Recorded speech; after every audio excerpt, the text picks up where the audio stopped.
how do you think your intensity affected you growing up? Growing up in a refugee camp, I learned from that intensity.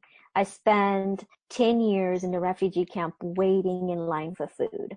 So that's a great example of learning that those are great stories because I got out of it and that was a gift. At that moment when I went through that, it wasn't pleasant, but now I have those memories to go back and those are great life lessons.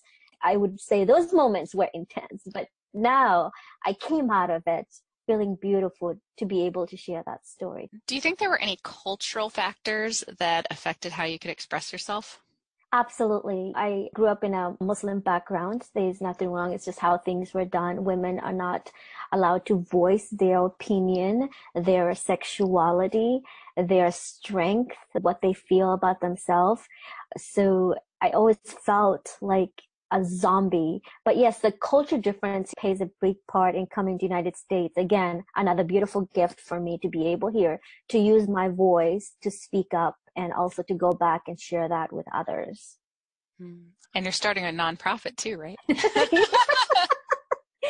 Yes, I am. So I felt my grandmother told me this before she passed away. She said, you have so much to give. And she was sitting under a mango tree having a cup of tea on a hot summer day in Africa. And she was pointing at a couple kids who were sitting down under a tree, learning how to write on the ground. And she was pointing at them and she said, do you see those kids over there? And I said, yeah, they're learning how to write. And that's how I learned how to write. Mm-hmm. And she said, do you know why they're learning how to write under a tree? And I said, yeah, because they're wanting to learn how to write. And she goes, it's because there is no school. And I never dawned me. And I said, that's right. There is no school. The nearest school is about 20 miles or so. And she said, you should be the one starting a school. I said, oh, no, grandmother. I am not the kind of person. No, I am not.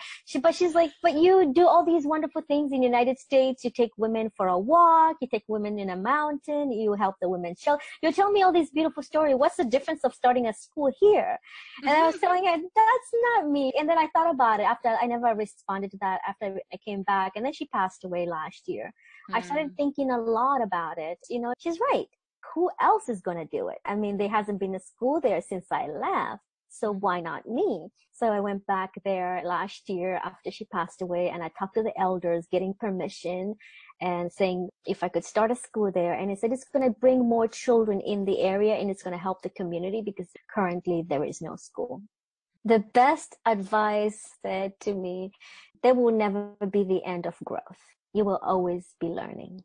Until you're 100, 102, you are always going to be learning.